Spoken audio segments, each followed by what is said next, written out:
The leaders in this period were basically two major countries that actually were the powers after the World War II. We were talking about United States of America and the Soviet Union. Both of them were became the winners after the World War II, and both of them, because they have different political ideologies and different way, or their economy functioned in a different way, both have this particular group that followed that particular way of thinking or ideologically talking, and also the way the economy was organized. So we have a bipolar world with two very, very different ways of doing. We have the World War II. The enemy was the fascism. The enemy was the nationalism and these hungry of this hunger of power from some fascist personalities. We are talking about Hitler, we're talking about Benito Mussolini, and we're talking about,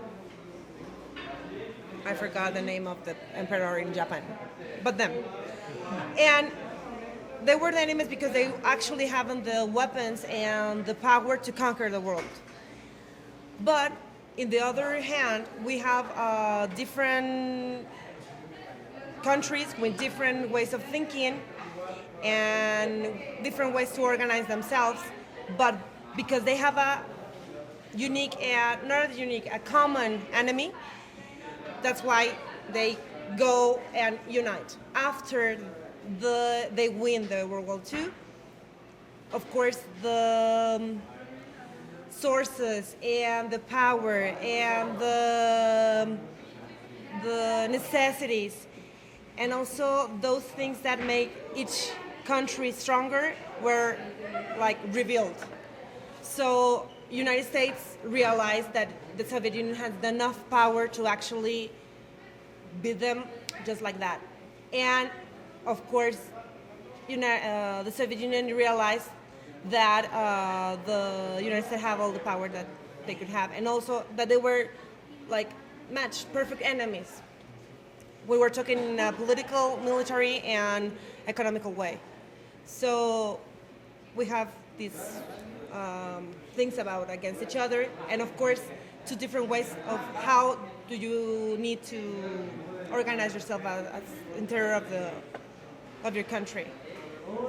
Which is the other question that was not impact by the Cold War. Every single country was somehow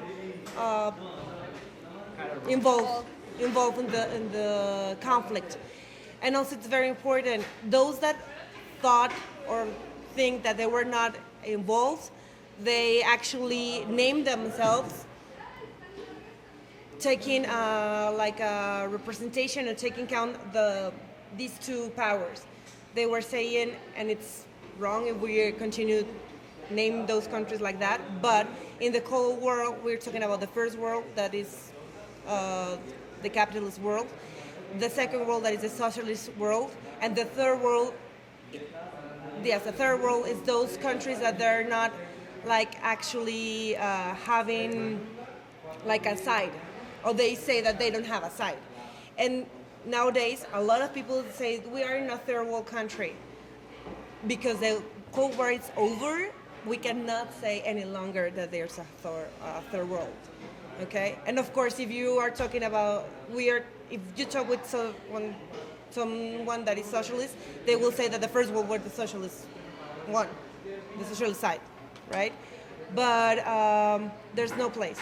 Every single country, every single conflict that we have on those days, that we have a lot of conflicts, were impacted by the Cold War. I think that one of the things that actually has a lot of impact on the people that live right after, or lived the Cold War and the period after, is that most of us, or most of the people, think that one side won, and that for a lot of time, those things that, or those critics to the capitalism, and those critics to the way United States behaves were like silenced for a while. It's not after maybe 20 years that we start to think about another alternatives to that system. But right after the Cold War was over, we thought that there was no other way, there was no utopia, there was nothing to follow, that there was the only way, and we continue with having a lot of conflicts. And there's not only to maybe 20 years, some people will say that maybe the first conflict that actually present an alternative was the Movimiento Zapatista of 1994. But right after, no one thought that there was a possibility, another possibility. There was only capitalism, and there was only the United States way. Mainly. Yes, the disposal was mainly nuclear, and that was the all alert and threat. When we have the crisis of the missile crisis in 1961, I believe, or 1963, those years, the major fear was that we have a nuclear war, and because United States actually proved to all the world with Hiroshima and Nagasaki that nuclear weapons could destroy the world. So that was the major fear. But the nuclear weapons, they were not the only one. On those days, they start to develop biological weapons and missiles of long distance. On those days, they started to develop the F-16s, the airplanes F-16s, that nowadays are the major bombers in the world. So there were these